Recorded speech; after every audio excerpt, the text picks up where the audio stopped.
Hello students. आज हम जो टॉपिक पढ़ रहे हैं वो है interference due to wedge shape film. Last class में हमने पढ़ा था interference due to thin film, जिसमें हमने रिफ्लेक्टेड मीडियम और ट्रांसमिटेड मीडियम में की कंडीशन निकाली थी कि अगर ब्राइट फ्रिंज निकले क्या होगी या डार्क फ्रिंज निकले क्या होगी। अब वेज शेप फिल्म किसे कहते हैं पहले हम ये समझें। तो वेज शेप अभी जब हमने पहले लिया था थिन फिल्म का मतलब था कि आपका जो लेयर है, अगर ये रिफ्रैक्ट कोई मटेरियल है जिसका रिफ्रैक्टिव इंडेक्स म्यू है और एयर है, तो इसकी जो थिकनेस है वो क्या है, यूनिफॉर्म रहेगी। मतलब अगर मैं बोलूँ कि एक के ऊपर एक कोट लगाया मैंने और उसकी थिकनेस यूनिफॉर्म रह रही है, एक थिन फिल्म जैसा फॉर्मेशन हो जाता है। जैसे हम पानी के अंदर तो पानी के ऊपर ऑयल डाले तो एक लेयर सतह बन जाती है जो यूनिफॉर्म रहती है। अब अगर आपका जो ये डिस्टेंस है वो नॉन यूनिफॉर्म रहे, जैसे कि आप यहाँ पर देख पा रहे हैं कि यहाँ पर एक प्लेट है आपके पास जी और एच और दूसरी है G1 और H1। तो यहाँ पर जो है वो कुछ सर्टन एंगल से, अल्फा एंगल से क्या इंक्लाइन है, मतलब सीधी नहीं है। तो ये जो थिकनेस है वो आप देख रहे हैं हर पॉइंट पे क्या होगी, वेरी होगी। इसे हम कहते हैं वेज शेप फिल्म। जैसा अगर हम एग्जांपल आगे पढ़ेंगे न्यूटन से लेके एक्सपेरिमेंट, तो अगर आपके पास कोई प्लेनो कॉन्वेक्स लेंस है और अगर आप ये ग्लास प्लेट लगाते हैं तो यहाँ पर जो एयर फ्लेम है, ये मटेरियल ग्लास है, ये ग्लास है, ये बीच में एयर फ्लेम है। तो अगर आप ध्यान से देखेंगे तो एयर फ्लेम जो है उसकी थिकनेस क्या हो रही है, यहाँ डिस्टेंस के साथ चेंज हो रही है। ये तो कर्वेचर जैसा बन रहा है, वही फ्लेम हम यहाँ पर कह रहे हैं क्या है, वेज शेप फ्लेम। तो अब हम देखेंगे कि पार्ट डिफरेंस कितना होगा वेज शेप फ्लेम के लिए, कंडीशन क्या होगी for a maxima and for minima. तो अगर हम यहाँ पर इस रे डायग्राम को देखें तो हमने लिया है, हमारे पास दो लेयर्स है G1 और H1, और G एंड H दो एक दूसरे से इंक्लाइन हो रही है at an angle of alpha. अगर हम बात करें तो कुछ इस तरह से इंक्लिनेशन एंगल बन रहा है। अब इंसिडेंट लाइट आपकी ए बी हो गई है और हमने इस रे डायग्राम को थोड़ा सा कंस्ट्रक्ट करा है। तो पार्शियली रिफ्लेक्ट हुई और रिफ्रैक्ट हुई, और जो मटेरियल के अंदर है जिसमें जा रही है, जिसका आप कह सकते हैं म्यू है, तो यहाँ पर जो डिस्टेंस ट्रेवल कर रहा है वो है BC और CD। इसके बाद पार्शियली रिफ्लेक्ट भी हो सकती है और रिफ्रैक्ट भी हो सकती है। ठीक है, अब ये लाइट जो यहाँ पे चल रही है ये हो गई BR और ये हो गई है DR1। इसी को हमने थोड़ा सा आगे एक्सटेंड किया है और हम ये ऑल्दो ये पैरेलल नहीं है पर हम ये मान के चल रहे हैं एक्सटेंड करने पर ये आपके S पॉइंट पर हमको इंटरफेरेंस मिलेगा, एक वर्चुअल मिलेगी।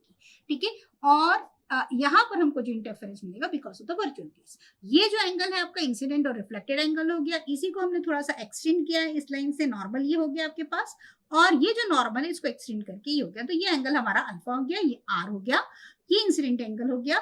थोड़ा सा हमने डायग्राम में ड्रॉ करा है, तो ये जो पाथ ये है आपका, ये परपेंडिकुलर ड्रॉ करा हमने DF। ठीक है, ये आपका 90 डिग्री का हो गया, ये आपने एक परपेंडिकुलर ड्रॉ कर दिया है और इसको हमने थोड़ा सा एक्सटेंड करके ये P पॉइंट तक लेके आए। तो ये आपका ज्योमेट्री हो गया। अब हमें निकालना है इसका पार्ट डिफरेंस की वैल्यू क्या होगी। ठीक है, तो जैसा हमने पिछली क्लास में देखा है, तो पार्ट डिफरेंस इन मटेरियल और माइनस एयर में जितना चल रहा है, तो हम यहाँ पे देख ले रहे हैं ये कितना हो गया आपके पास। अभी हम मान ले रहे हैं ये है आपके पास BC प्लस CD। तो पार्ट डिफरेंस कितना हो गया, डेल्टा अगर हम कहें, दैट इज इन जो भी मटेरियल है हम लिख दे रहे हैं म्यू ऑफ BC प्लस कितना हो गया आपके पास CD माइनस कितना आपका म्यू ऑफ BF। ठीक है, तो कितना हो गया म्यू ऑफ F। ठीक है, अब हम इनकी वैल्यू फाइंड आउट कर लें और तो हमें क्या मिल जाएगा, पार्ट डिफरेंस की वैल्यू। तो पहले हम म्यू ऑफ BF निकालते हैं। तो sine I upon sine R का फॉर्मूला हम यूज कर रहे हैं। म्यू इज इक्वल टू कितना हो गया आपके पास, sine of I upon sine of R। So हमारे पास क्या कंडीशन हो गई आपके पास, अगर हम देखेंगे that will be BF upon BD और दूसरा हो जाएगा BE। हम ये वाला ले रहे हैं ट्रायंगल। ठीक है, आपको दिख रहा होगा एक ये और एक ये वाला ट्रायंगल हम कंसीडर कर रहे हैं।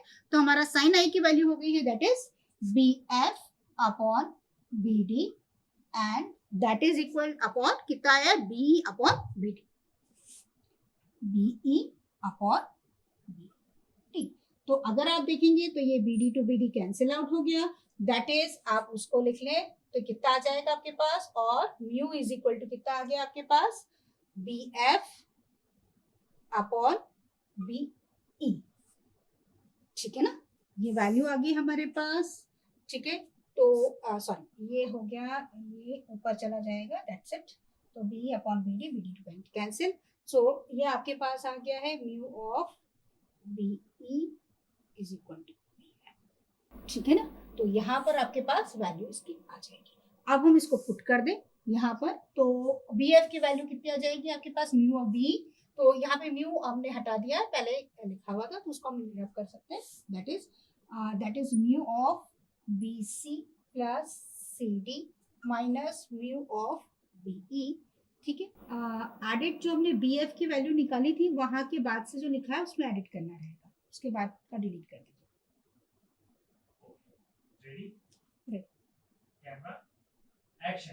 सो स्टूडेंट, अभी हमने पार्ट डिफरेंस की वैल्यू निकाली थी, that is delta is equal to कितना निकाला था हमने, B C plus C D minus of B F था, है ना।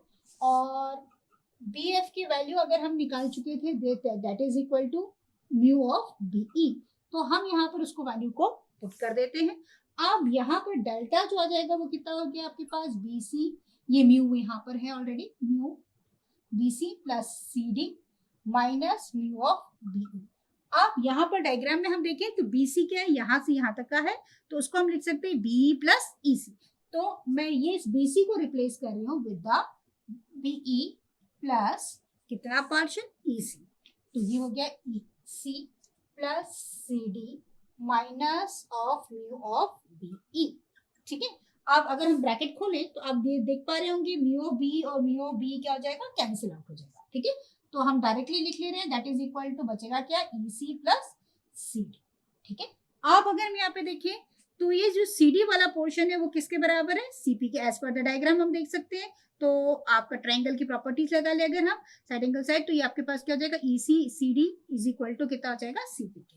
तो यहाँ पर हम सी डी को रिप्लेस कर दे रहे हैं विद द सीपी, तो कितना हो गया, ये सीपी हो गया। अब अगर हम डायग्राम को फिर से देखें तो ये वाली साइड जब इस साइड के बराबर थी तो EC प्लस CD था, CD को हमने रिप्लेस किया किससे, CP से। तो अब क्या हो गया, EC प्लस CP, इसकी जगह हम ओवरऑल क्या लिख सकते हैं, EP।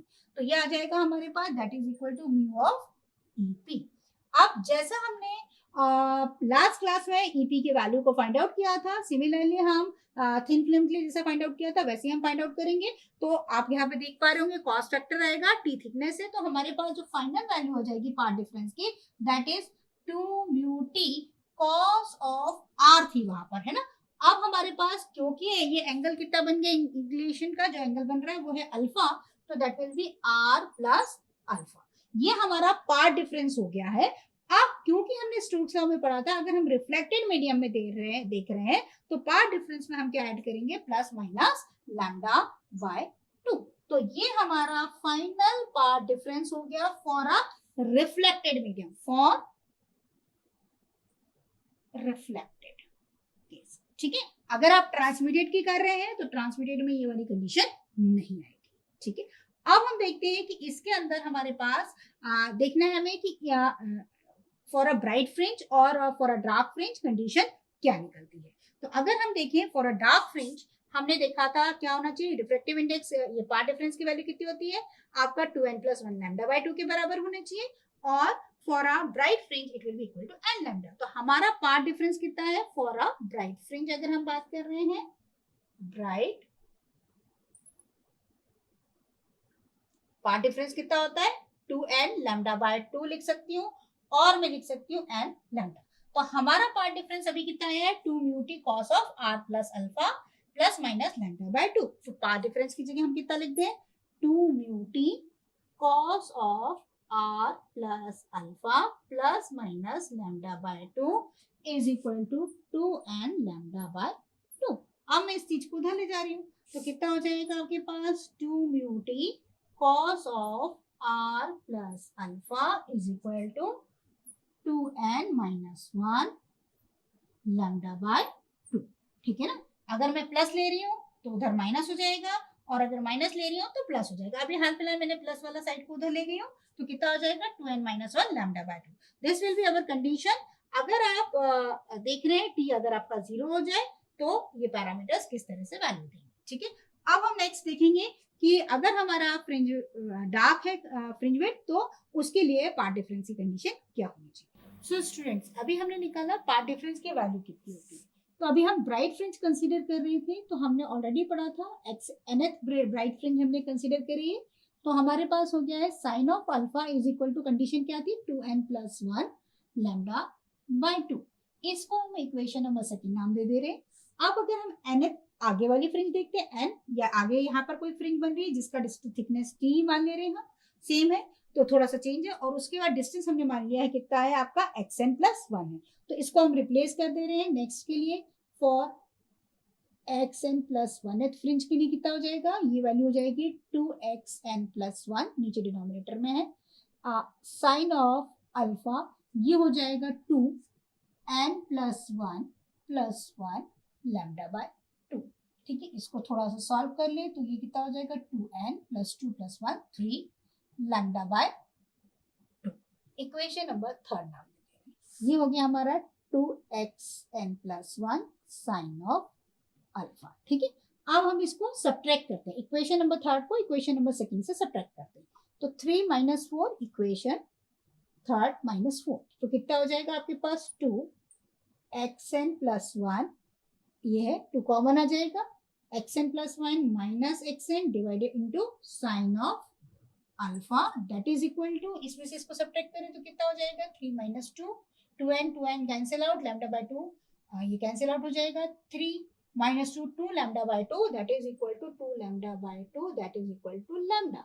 ठीक है, तो अब हम इसको क्या लिख सकते हैं, इसको हम बीटा लिख सकते हैं, जैसे हमने पहले पढ़ा हुआ है कि xn+1 माइनस xn मतलब फ्रिंज विड्थ एक तरह से, तो कितना हो गया sine of alpha that is equal to lambda. तो बीटा की वैल्यू कितनी आ गई है आपके पास, lambda upon sine of alpha या 2 साइन ऑफ अल्फा।